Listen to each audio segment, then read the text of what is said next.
Hello investors, welcome back once again to Insiderpedia. तो दोस्तों, आज की इस वीडियो में हम डिस्कस करेंगे कि ओलेक्ट्रा ग्रीन टेक लिमिटेड के Q2 FY25 की परफॉर्मेंस कैसी रही और करंट टाइम में इनका शेयर प्राइस कैसा परफॉर्म कर रहा है। तो दोस्तों, वीडियो आगे कंटिन्यू करूंगा, लेकिन उससे पहले बताना चाहूंगा कि ओलेक्ट्रा ग्रीन टेक लिमिटेड पे मैं पास्ट में भी कई वीडियोज बना चुका हूँ, लेकिन अगर आपने वो वीडियोज नहीं देखा तो जाकर देख लीजिए, लिंक आई बटन में दिए हुए है। तो दोस्तों, अगर ओलेक्ट्रा ग्रीन टेक लिमिटेड का पिछले एक साल का शेयर प्राइस देखें तो ये शेयर कहीं ना कहीं कंसोलिडेट होता हुआ दिख रहा है। अगर यहाँ पे एक देखें जो 1600 का लेवल है, यहाँ पे देख सकते हैं कि जनवरी में भी 1600 के लेवल पे था, एक बार मार्च में भी इसने 1600 का लेवल टच कर गया, फिर मई में भी यहाँ पे सपोर्ट लेता हुआ दिख रहा था और करंट टाइम में ये 200 DMA साथ ही साथ 50 DMA पे कहीं ना कहीं कंसोलिडेशन फेज में है। इसी के साथ अगर 5 सालों का चार्ट ओपन करें तो यहाँ से क्लियरली दिख रहा है कि शेयर कहीं ना कहीं कंसोलिडेट होता हुआ दिख रहा है। हालांकि इस तरह का कंसोलिडेशन काफी अच्छा होता है, अगर बिजनेस में कुछ पॉजिटिव डेवलपमेंट हो रहे हैं तो शेयर प्राइस फ्यूचर में काफी अच्छा परफॉर्म कर सकता है। तो दोस्तों, ओलेक्ट्रा ग्रीन टेक लिमिटेड की अगर मार्केट कैप की बात करें तो करंट टाइम में 13,247 करोड़ की मार्केट कैप है। स्टॉक पी 118 का दिख रहा है। इसी के साथ अगर इसका आरओसी की बात करें तो 14.8% का है और आरओई काफी पुअर दिख रहा है जो कि 8.77% का है। अगर करंट शेयर प्राइस की बात करें तो 1613 रुपए का करंट टाइम में ट्रेड कर रहा है। अगर इसके शेयर की हाई की बात करें तो ये 2200 रुपए का हाई लगा चुका है और 52 वीक लो की बात करें तो ये 1157 रुपए का रहा है। जैसा कि हमने पास्ट में डिस्कस किया था कि ओलेक्ट्रा ग्रीन टेक लिमिटेड का मेन बिजनेस है इलेक्ट्रिक बसेस बनाना और इनकी मैन्युफैक्चरिंग करके डिलीवरी करना। तो आज हम इनका क्वार्टरली रिजल्ट का रिव्यू करेंगे और समझेंगे कि इनकी करंट टाइम में बिजनेस कैसा परफॉर्म कर रहा है। तो दोस्तों, अगर इनके क्वार्टरली रिजल्ट की बात करें तो यहाँ पे क्वार्टरली रिजल्ट सितंबर 2024 में 524 करोड़ रुपए का रेवेन्यू रिपोर्ट किया, जो कि हाईएस्ट एवर इनका रेवेन्यू रहा है। अगर पिछली साल सितंबर 2023 में बात करें तो इन्होंने 307 और इसी के साथ जून 2024 में 314 करोड़ का रेवेन्यू रिपोर्ट किया था। तो यहाँ क्वार्टर ऑन क्वार्टर बेसिस पे साथ ही साथ ईयर ऑन ईयर बेसिस पे दोनों में यहाँ पे ग्रोथ देखने को मिली है। साथ ही साथ अगर नेट प्रॉफिट की बात करें तो 19 करोड़ का जो नेट प्रॉफिट था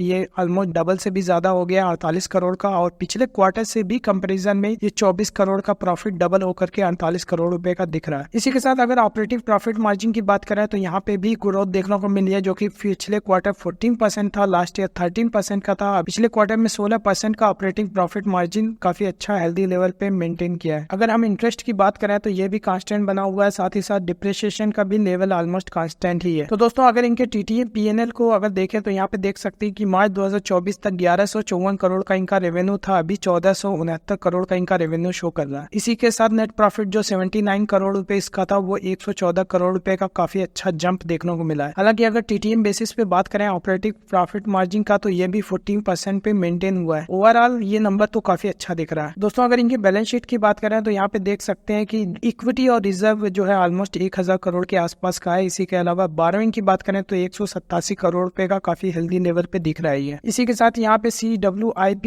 यहाँ पे देख सकते हैं कि 122 करोड़ रुपए का इनका ऑनगोइंग कैपेक्स चल रहा है। इसी के साथ अदर असेट्स पे देखें तो इन्वेंट्री का लेवल 216 करोड़ से बढ़ करके 302 करोड़ हो गया। हालांकि बिजनेस में भी इतनी ग्रोथ देखने को मिली है तो यहाँ पे कोई बड़ा कंसर्न नहीं है। ट्रेड रिसीवेबल भी रेवेन्यू के साथ ही बढ़ रहा है तो ये भी कोई बड़ा कंसर्न नहीं है। कैश एंड कैश इक्विवेलेंट की बात करें तो 175 करोड़ का जो कैश था अभी 219 करोड़ रुपए का कैश है, काफी हेल्दी लेवल पे कंपनी के पास है। तो दोस्तों, अगर कैश फ्लो वाले सेक्शन पे नजर डाले तो 143 करोड़ का बिजनेस फाइनेंशियल ईयर FY24 में बिजनेस से एक्रू हुआ है। कंपनी ने 86 करोड़ रुपए का इन्वेस्टमेंट भी किया है। अगर साथ ही बात करें फाइनेंसिंग एक्टिविटी की तो कंपनी ने इंटरेस्ट पे किया है 43 करोड़ रुपए का। इसी के साथ रिपेमेंट किया है बोरोइंग का, ये भी 13 करोड़ रुपए का अप्रोक्सीमेटली पे किया है। अगर रेशियोज की बात करें तो यहाँ पे डेब्टर डेज देख सकते हैं कि यहाँ पे इंप्रूवमेंट देखने को मिला है, जो कि 162 डेज का है। इन्वेंट्री डेज 96 दिनों का दिख रहा है। डेज पेबल भी इंप्रूवमेंट देखने को मिला है, 172 डेज का है। ओवरऑल कैश कन्वर्जन साइकिल की बात करें तो 79 डेज से बढ़ करके 86 डेज हो गया है और वहीं पे वर्किंग कैपिटल डेज जो है ऑलमोस्ट कांस्टेंट ही है, 147 से बढ़ करके थोड़ा सा बढ़ा हुआ है, 151 डेज का है। इसी के साथ आरओसी की बात करें तो 2022 में काफी पुअर था आरओसी, अभी 2023 में यहाँ पे 13% का आरओसी और लेटेस्ट फाइनेंशियल ईयर मार्च 2024 तक 15% का हेल्दी आरओसी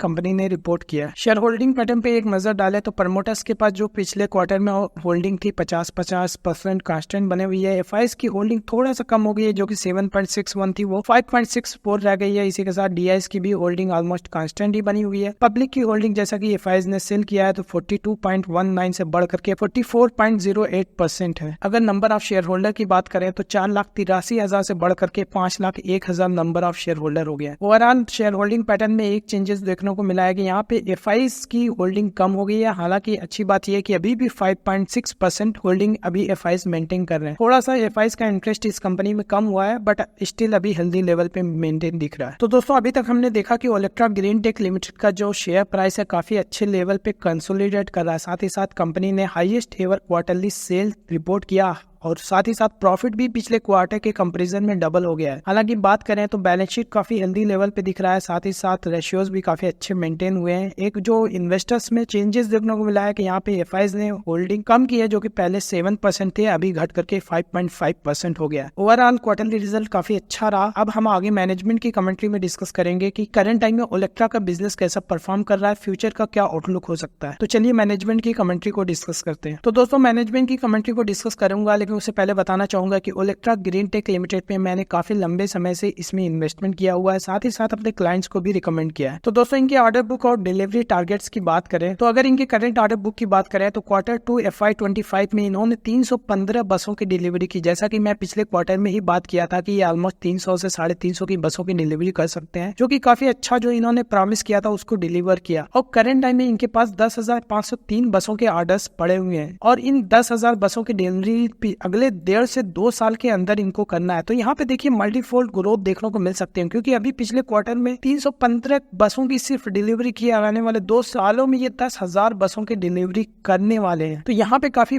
अच्छी विजिबिलिटी है इनके ऑर्डर बुक की। तो दोस्तों अगर इनके क्वार्टरली और ईयरली टारगेट्स की बात करें तो इन्होंने जो भी Q2 में टारगेट दिया था उसको अचीव किया, जो क्योंकि इन्होंने बताया था कि Q2 में Q1 के कंपेरिजन में ऑलमोस्ट डबल रेवेन्यू हो जाएगा, और ऐसा हुआ भी। जैसा कि हम देख सकते हैं कि जून में 314 करोड़ का रेवेन्यू था, वो बढ़ करके 524 करोड़ रुपए का हो गया। और FY25 के अगर इनका टारगेट की बात करें तो इन्होंने 1500 बसों की डिलीवरी करने का टारगेट बनाया है। यानी अब तक तो इन्होंने सिर्फ 500 बसों की डिलीवरी की है, लेकिन सेकंड हाफ में 1000 बसों की डिलीवरी कर सकते हैं। यानी H1 के कंपैरिजन में H2 इनका रेवेन्यू अगेन डबल कर सकता है, जो कि मुझे लगता है आने वाला 6 महीने काफी ज्यादा इस बिजनेस में ग्रोथ देखने को मिल सकती है। FY26 की बात करें तो यहाँ पे 2500 प्लस बसों की डिलीवरी की बात करें, यानी 3300 भी ये बसेस डिलीवर कर सकते हैं। साथ ही साथ FY27 की बात करें तो ये 5000 प्लस बसेस की डिलीवरी कर सकते हैं। तो यहाँ पे समझिए कि यहाँ पे क्लियरली 1500 बसों की डिलीवरी जो FY25 में, और यहाँ पे अगले 2 साल यानी FY27 में ये 5000 बसों की डिलीवरी ईयरली बेसिस पे स्टार्ट कर देंगे। तो दोस्तों इनके प्रोडक्शन और ऑपरेशनल फोरकास्ट क्या, चलिए उसको भी देख लेते हैं। तो ये अप्रैल 2025 तक मंथली जो कैपेसिटी बिल्डअप करने वाले हैं 400 बसों की कैपेसिटी बिल्डअप रेडी हो जाएगी। जैसा कि मैंने बताया कि लेटेस्ट क्वार्टर में इन्होंने 315 बसों की डिलीवरी की है। ये प्लान कर रहे हैं कि हर महीने 400 बसों की डिलीवरी अप्रैल 2025 से स्टार्ट कर दें, जो कि इनका टारगेट है कि FY26 में ये साल की कम से कम 2500 से 3000 बसें डिलीवर करें। तो दोस्तों इसके अलावा मैनेजमेंट ने लोकलाइजेशन एफर्ट्स पे काफी ज्यादा एम्फेसाइज किया। इन्होंने बताया कि जो भी कंपोनेंट यूज हो रहे हैं एक्सेप्ट बैटरी सेल, क्योंकि ये अभी भी चाइना से ही इंपोर्ट किया जा रहा है। इसके अलावा पावर ट्रेन जो एलिमेंट्स हैं ये सारे लोकलाइज्ड इंडिया में ही आउटसोर्स किए जाए, ताकि इंपोर्ट पे डिपेंडेंसी कम हो सके। इसी के साथ वेंडर डेवलपमेंट पे काम चल रहा है ताकि लोकलाइजेशन को इंक्रीज किया जा सके। तो दोस्तों इनके अगर फाइनेंशियल परफॉर्मेंस और मार्जिन्स की बात करें तो इन्होंने रेवेन्यू और प्रॉफिटेबिलिटी की एक्सपेक्टेशन क्या है उसको समझ लेते हैं। जैसे कि इन्होंने बताया कि एवरेज रियलाइजेशन पर बस का 1.5 करोड़ के अप्रोक्सीमेटली अगर इनके ग्रॉस रेवेन्यू टारगेट्स की बात करें तो FY25 में ये टॉप लाइन का एक्सपेक्ट कर रहे हैं 2500 करोड़ का, और अगर यहाँ पे TTM बेसिस पे देखें तो 1469 करोड़ का इनका सेल्स है TTM बेसिस पे। यानी FY26 तक अगले 6 महीने में ये 2500 करोड़ का TTM बेसिस पे सेल्स एक्सपेक्ट कर रहे हैं। इसी के साथ FY26 में 5000 से 7000 करोड़ तक का रेवेन्यू एक्सपेक्ट किया जा रहा है। और मार्जिन के बारे में बताया ये 10 से 12% पे हायर लेवल के वॉल्यूम पे अगर स्केल करते हैं तो ये मेंटेन इजीली हो सकता है। तो दोस्तों ओलेक्ट्रा ग्रीन टेक लिमिटेड पे आगे और फर्दर डिस्कशन करेंगे, लेकिन उससे पहले बताना चाहूंगा कि ओलेक्ट्रा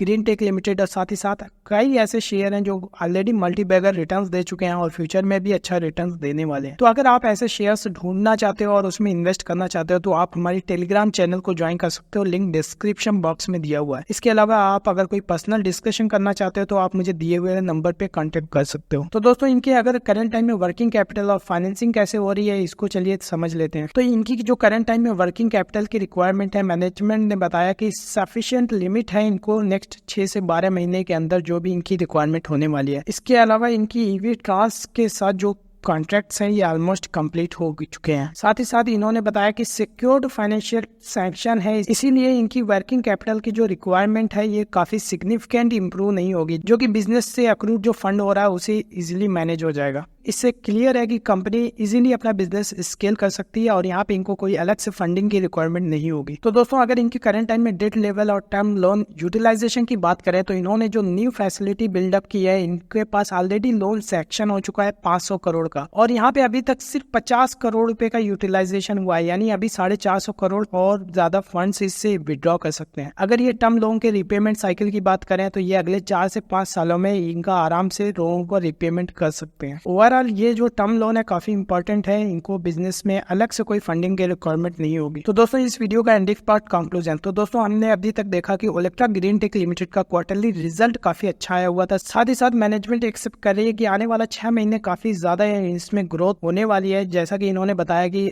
पिछले 6 महीने में सिर्फ 500 बसों की डिलीवरी की है, लेकिन आने वाले 6 महीने में ये 1000 बसों की डिलीवरी कर सकते हैं। साथ ही साथ FY25 का इनका प्लान है कि ये 1500 बसों की डिलीवरी करें। FY26 का प्लान है ये 2500 से 3000 बसों की डिलीवरी करें। साथ ही FY27 तक प्लान है कि ये साल की 5000 से 6000 बसों की डिलीवरी स्टार्ट कर दे। तो मुझे लग रहा है कि आने वाले 3 साल में हर साल यहाँ पे रेवेन्यू इनका डबल हो सकता है, जो कि मुझे लगता है कि अगर करंट टाइम में इनका पीई की बात करें जो कि 118 का दिख रहा है, अगर 118 का पीई है और हर साल आने वाले 2-3 सालों तक ये कंपनी अपने टॉप लाइन को इजीली डबल कर सके तो मुझे लगता है कि ये शेयर काफी रीजनेबली वैल्यूड है। जहां तक शेयर प्राइस की बात है तो यहाँ पे कंसोलिडेट कर रहा है। उसके पीछे की वजह यह है कि अब तक इन्होंने जो भी प्रॉमिस किया था टाइमली डिलीवर नहीं कर पाए। अगर 1-2 क्वार्टर ये अच्छे से एग्जीक्यूट करते हैं और अपनी डिलीवरी थोड़ा सा तेजी से करते हैं तो यहाँ पे इनका शेयर प्राइस अच्छा परफॉर्म कर सकता है। तो दोस्तों इसी एक्सपेक्टेशन के साथ मैं भी इस शेयर को होल्ड किया और अपने क्लाइंट को भी रिकमेंड कर रहा हूँ। आने वाले 1 से 2 साल तक इसका होल्ड करने का हमारा पूरा प्लान है। हाँ, लेकिन इस शेयर को मैं क्वार्टर ऑन क्वार्टर बेसिस पे काफी क्लोजली ट्रैक करने वाला हूँ। तो दोस्तों उम्मीद करता हूँ ये वीडियो काफी पसंद आया होगा। ये वीडियो पसंद आया तो इस वीडियो को लाइक करें, चैनल पे नए हैं तो सब्सक्राइब कर लीजिए, क्योंकि इसी तरह की वीडियोस मैं रेगुलरली अपडेट करते रहता हूँ। And thank you for watching.